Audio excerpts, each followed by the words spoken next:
So good evening everyone. So I am here to present my topic, which is the principles of design thinking in entrepreneurs. So when we say design thinking in entrepreneurs, it is a human-centered approach to innovation that entrepreneurs should create products, services, or solutions that truly meet people's needs. So it also focuses on understanding the users or the customers, solving the real problems, and the continuously improving ideas.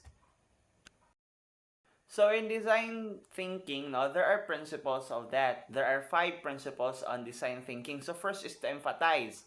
So second one is to define. The third one is to ideate. Then the fourth one is to prototype. And lastly, to test. So we will discuss that individually. So now let's discuss the empathize. So empathize is to understand the users or the customers. So entrepreneurs start by deeply understand their customers' needs. So the problems and experiences. So uno may panginahanglanon. Uno may needed nan kumana panahon. So what does the customers feel needed and the struggles with it? The thing that we can understand them, we have to conduct an interviews, observations, or surveys. So now let's proceed to define. So when we say define, it is an after understanding the users, entrepreneurs clearly define the problem to be solved. So ato nahanapan kung ano magajoy buhaton na para ma-solve andyan na problem. Then the third one is ideate. So ideate is to generate ideas. So entrepreneurs brainstorm many possible solutions without judging them right away. So entrepreneurs should create ideas no para ma-solve ato ng mga problems, ma-solve ato ng mga tagkalisdan ng mga consumers, also the users. So now let's proceed to prototyping. After the ideation after to generate the ideas, let's now proceed to prototyping. So when we say prototyping, it is a selected ideas are turned into simple models or samples.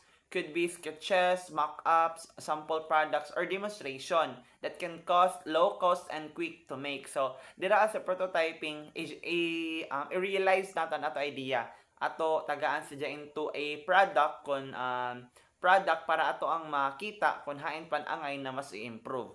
Then after that, jaon ang prototype. So now let's proceed to testing.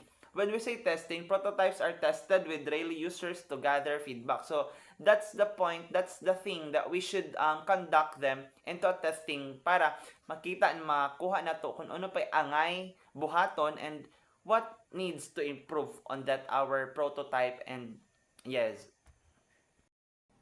So why design thinking is important in entrepreneurship? So the first one is to encourage the innovation and creativity.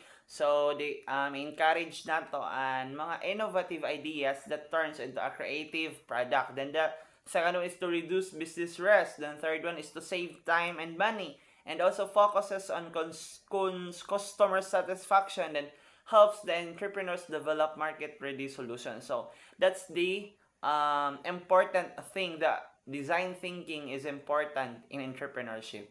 I think that would be all. Thank you.